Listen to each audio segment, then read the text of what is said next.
Salut à tous, comment ne pas réagir à la vidéo d'Emmanuel Macron ce matin intitulée La nouvelle méthode. Alors Emmanuel Macron, il est absolument formidable, il débarque de la Lune, Emmanuel Macron, il nous parle de démocratie, il veut faire une nouvelle méthode concertée avec les Français, afin qu'ils prennent plus part aux décisions démocratiques, aux grandes décisions de ce pays, bien entendu.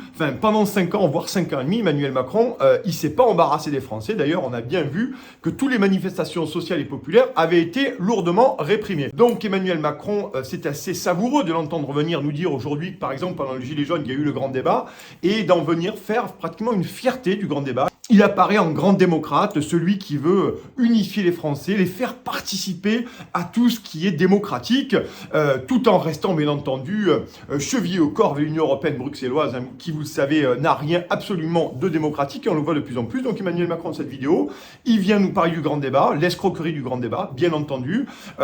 Il a parlé aussi un peu des Gilets jaunes, mais pour nous dire qu'il avait fait des belles réformes suite au grand débat.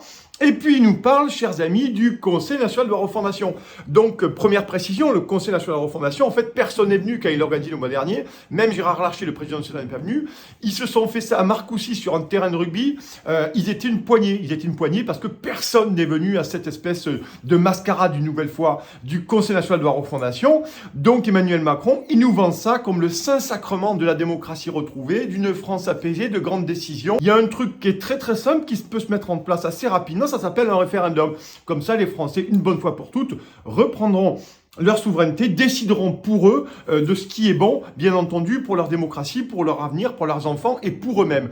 Donc Emmanuel Macron, une nouvelle fois, il noie le poisson. Alors la réalité, c'est qu'Emmanuel Macron a très très peu de chances dans les prochaines semaines, les prochains mois, les prochaines années, de vous proposer un référendum. Personne ne l'a fait depuis 2005. L'Union européenne, bien entendu, s'y oppose.